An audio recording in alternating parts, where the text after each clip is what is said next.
اعوذ باللہ من الشیطان الرجیم، بسم اللہ الرحمن الرحیم۔ تو میں نے اپنے پہلی ویڈیو میں بات کی تھی کہ حضرت علیہ السلام کی جو بیٹی ہیں اس وقت ان کی عمر ٹوٹل 5 سال بن رہی ہے، اور وہ جو بندہ جس نے یہ روایت گھڑی ہے وہ بندہ تقریباً 200 سال بعد میں وہ پیدا ہوا ہے۔ نہ وہ اصحاب میں تھا، نہ وہ کوئی بڑا رائٹر تھا، اس کو جو ہے وہ اہل بیت کا دشمن تھا۔ اس نے حضرت علیہ السلام کے خلاف 40 روایات اس نے جو ہے وہ من گھڑت لکھی ہیں، جس میں اس نے حضرت علیہ السلام کا مرتبہ گھٹانے کی کوشش کی ہے، اور پھر اس کے بعد جو ہے یہ مختلف کتابوں میں اس کا حوالہ دیتے ہیں کہ فلاں نے کہا، فلاں نے کہا، فلاں نے کہا۔ تو آپ خدا را خود تحقیق کریں نا۔ میں نے آپ کو کتنے آسان طریقے سے سمجھا دیا کہ حضرت عمر جو ہیں وہ ام کلثوم کے نانا لگتے ہیں، رشتے میں نانا ہے، ستیلے نانا جو ہیں وہ نواسی سے شادی نہیں کر سکتے۔ اگر آپ کی پوتی جو ہے آپ کے سوہرے سے شادی نہیں کر سکتی تو وہ بھی شادی نہیں کر سکتے، پہلی بات۔ دوسری بات یہ ہے کہ اس وقت ام کلثوم کی جو عمر بن رہی ہے وہ ٹوٹل 5 سال بن رہی ہے، اور کوئی بھی باپ 5 سال کی بیٹی جو ہے وہ ایک 55 یا 53 سال کے بوڑھے شخص کو نہیں دے سکتا، یعنی کہ یہ ایک ناممکن بات ہے۔ تو خدا کے لیے آپ اس کے اوپر تحقیق کریں اور جائیں دیکھیں۔ یہ آج کل جو ہے وہ کیا کہتے ہیں، جاہلوں کا زمانہ نہیں ہے، انٹرنیٹ کا دور ہے۔ اگر آپ چاہیں تو انٹرنیٹ کے اوپر آپ ساری کتابیں نکال کے پڑھ سکتے ہیں۔ آپ آدھا گھنٹہ 1 گھنٹہ آپ کوشش کریں تو آپ ساری چیز جو ہے حقیقت آپ کے سامنے آ جائے گی۔ تو اب میں 1-2 چیزیں اور آپ کی جو ہے وہ بیان کرنا چاہتا ہوں۔ یہ دیکھیں، حضرت اماں عائشہ جو ہیں، یہ دیکھیں کہ عجیب احادیث ہیں، عجیب ان کی روایت۔ احادیث تو ہم نہیں کہہ سکتے، حدیث وہ ہوتی ہے جو رسول اکرم صلی اللہ علیہ وسلم کی ذات بیان کرے، یعنی کہ بندہ پریشان ہو جاتا ہے۔ ہم جیسا گناہگار بندہ، ہم بھی جو ہے نا جب نماز پڑھتے ہیں تو ہماری بھی کوشش یہ ہوتی ہے کہ ہم جو ہے اللہ تعالیٰ کی بارگاہ میں، یعنی کہ ہماری سوچ جو ہے وہ ادھر ادھر نہ جائے، ہماری جو ہے نگاہ ہے وہ سجدے کے اوپر ہو، اور بالکل اپنے خیال جو ہیں وہ باہر نہ نکلیں اللہ تعالیٰ کی ذات کی، یعنی کوشش کرتے ہیں۔ شیطان تو ہمیں جو ہے دھوکہ دیتا رہتا ہے، لیکن دیکھیں اب یہ جو ہے یہ جو میں آپ کو بتانے لگا ہوں، یہ موطا امام مالک، بخاری شریف، مسلم شریف، سب میں یہ چیز موجود ہے۔ اب سنیں، اب یہ دیکھیں، یہ بن رہی ہے حدیث نمبر بن رہی ہے یہ 708، ٹھیک ہے۔ یہ دیکھیں، اب مسدد یا عبید اللہ حضرت عائشہ سے، یعنی کہ یہ تینوں صحابی ہیں، مسدد یا عبید اللہ، حضرت عائشہ سے روایت ہے، انہوں نے فرمایا تم نے برا کیا جو ہمیں کتے اور گدھے کے مساوی کر دیا۔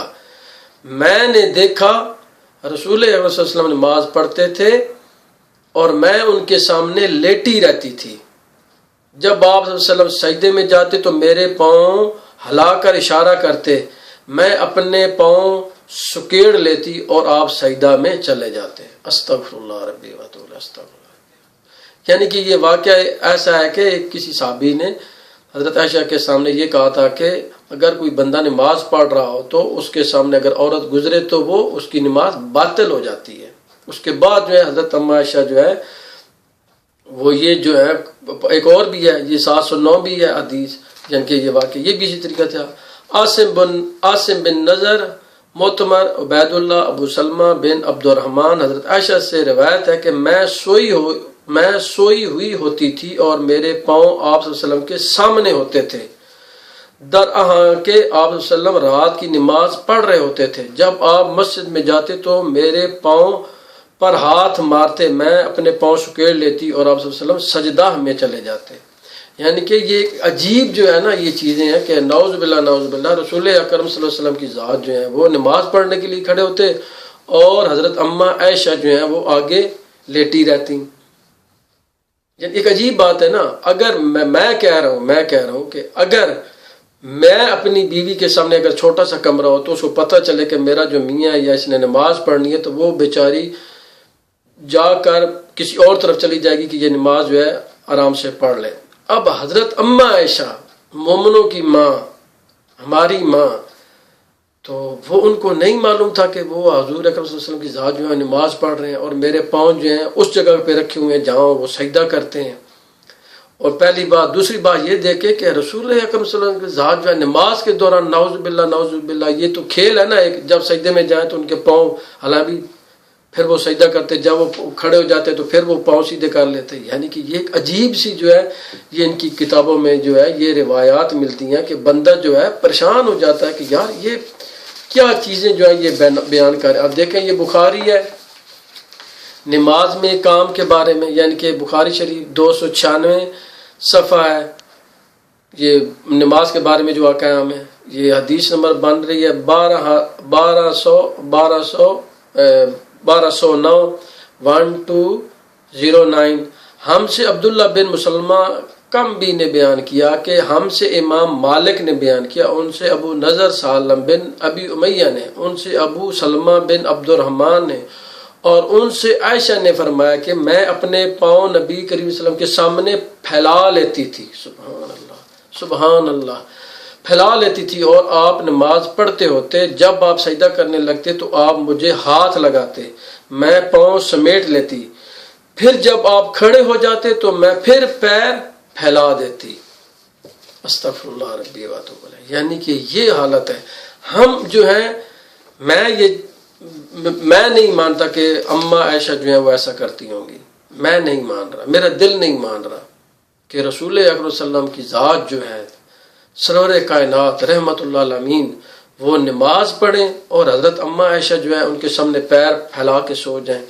یعنی کہ ایک آپ اپنے جو ہے نا ذہن میں اس چیز کا تصور کریں نا، فرض کریں آپ نماز کے لیے کھڑے ہوتے ہیں اور آپ کی بیوی جو ہے وہ آپ کے سامنے پیر پھیلا کر لیٹی ہوئی ہے، تو آپ اپنے خدا کو حاضر ناظر جان کے بتائیں کہ آپ کیا کریں گے. آپ پاکستانی ہیں مجھے پتہ ہے، آپ تو پہلے اس کو دوسرے طریقے سے اٹھائیں گے، اٹھ میں نے نماز پڑھنی ہے، عہدے پر دفع ہو. لیکن چلے آپ اگر ایسا نہیں کریں گے تو آپ اس کو اٹھائیں گے کہ بھائی میں نے نماز پڑھنی ہے، یہ جگہ خالی کر دو، کسی اور طرف ہو جاؤ. تو پھر وہ آپ کی بیوی مست جو ہے مجھے امید ہے کہ وہ بیچاری کھڑی ہو کے کسی اور طرف لیٹ جائے گی. پہلی بات تو آپ یہ دیکھیں گے کہ بھائی کون سی جگہ ہے جہاں میں آسانی سے نماز پڑھ سکتا ہوں. اگر آپ کی نماز دوسری طرح جگہ کی ہو سکتی تو آپ اس کو اٹھائیں گی بھی نہیں، وہ لیٹی رہے. اگر فرض کہ وہ ایک ایسا کمرہ ہے جس کا کعبہ اس طرح بنتا ہے اور وہ بیچاری سو رہی ہے تو پھر آپ اس کو اٹھائیں گے. اگر آپ اس کو اٹھائیں گی بھی نہیں، اگر اس کی آنکھ کھل جاتی ہے، اس کو پتہ چل جاتا ہے کہ میرا جو میاں ہے اب وہ نماز پڑھنے لگا ہے، تو وہ بیچاری خود بخود جو ہے وہ آپ کو جگہ دے دے گی، اور وہ ایک طرف اگر بہت ہی چھوٹا کمرہ ہوگا تو ایک طرف آ کے لیٹ جائے گی، بھائی آپ آسانی سے نماز پڑھ لیں. اور حضرت اماں عائشہ مومنوں کی امی، مومنوں کی ماں، ان کو اتنا خیال نہیں آتا تھا، اگر یہ فرض کریں یہ سچ باتیں ہیں تو ان کو اتنا خیال نہیں آ رہا کہ دو جہانوں کا سردار جو رسول اکرم صلی اللہ علیہ وسلم کی ذات جو ہے وہ اب نماز پڑھ رہی ہیں اور میں ان کے سامنے پیر پھیلا رہی ہوں. یعنی کہ یہ عجیب روایت ہے نا، یہ عجیب چیزیں ہیں. بندہ اگر یہ اب یہی بات ہے نا، اب اگر میں نے آپ کو صفحہ نمبر بخاری میں بھی یہ چیز موجود ہے، مسلم میں بھی موجود ہے، میں نے یہ بخاری میں آپ کو پڑھ کے سنا دی. بخاری شریف ہے، صفحہ نمبر 296 ہے، حدیث نمبر 1209 ہے، آپ جا کے پڑھ سکتے ہیں. اور یہی چیز جو ہے یہ موطا امام مالک میں بھی ہے، سنن ابن داؤد میں بھی ہے، یہ مسلم میں بھی ہے، ہر چیز میں یہ چیز موجود ہے. تو آپ خود اپنی آنکھوں سے پڑھیں اور اپنے مولانا سے جائے پوچھیں بھائی یار یہ کیا چیزیں جو ہیں ہماری کتابوں میں یہ کیا چیز لکھی ہوئی ہے. کیا آپ کا دل مانتا ہے اگر آپ کی بیوی، ہم یعنی کہ گناہ گاروں کی بیوی، اس کے پاس اتنا علم نہیں، وہ ہماری بیوی بھی جو ہے جب اس کو پتہ چلے کہ اس کا میاں جو ہے وہ نماز پڑھنے لگا تو وہ بھی بیچاری کھڑی ہو کے ایک طرف ہو جائے گی، کسی دوسری طرف چلی جائے گی. اور جو ام المومنین ہے رسول اکرم صلی اللہ علیہ وسلم کی ذات کی جو زوجہ ہے، جن کے بارے میں آپ کی کتابوں میں لکھا ہے کہ رسول اللہ صلی اللہ علیہ وسلم کی ذات کی سب سے پیاری بیوی، کیا وہ اپنے شوہر کا اتنا بھی خیال نہیں رکھ سکتی تھی کہ ابھی میرے جو ہے سرتاج نے نماز پڑھنی ہے اور میں اٹھ کے ایک طرف ہو جاؤں. پھر وسلم کی حد ہے، وہ کہتی ہیں کہ آپ نماز پڑھتے جب آپ سجدہ کرنے لگتے تو آپ مجھے ہاتھ لگاتے، میں پاؤں سمیٹ لیتی، پھر جب آپ کھڑے ہو جاتے تو پھر پھیلا لیتی. استغفر اللہ ربی یعنی کہ یہ تو ایک ایسی بات ہوگی نا کہ اب میں تو کیا کچھ بھی نہیں کر سکتا. حکم ہے اسلام میں کہ اگر آپ کے پاس کوئی بندہ نماز پڑھ رہا ہو تو آپ اس کے سامنے جو ہے قرآن پاک بھی اونچی آواز سے نہیں پڑھ سکتے. تو ماشاءاللہ یہ حضرت اماں عائشہ جو ہے، ہمارا دل نہیں، ہم اس کے اوپر یقین نہیں کرتے کہ اماں عائشہ ایسی کرتی ہوں گی، لیکن کیا کریں، مجبوری ہے. آپ کی کتابوں میں یہ چیزیں لکھی ہوئی ہیں. اور ایک یہ واقعہ ایک جگہ کے اوپر نہیں، بخاری شریف میں 10 جگہ کے اوپر ہے، مسلم کے اوپر 10 جگہ کے اوپر ہے، اور آپ کی تمام سیاست کی کتابوں میں یہ موجود ہے. تو دعا میں یاد رکھیے گا. انشاءاللہ میں نیکسٹ ویڈیو بنا کے آپ کی خدمت پیش کرتا ہوں. خدا حافظ.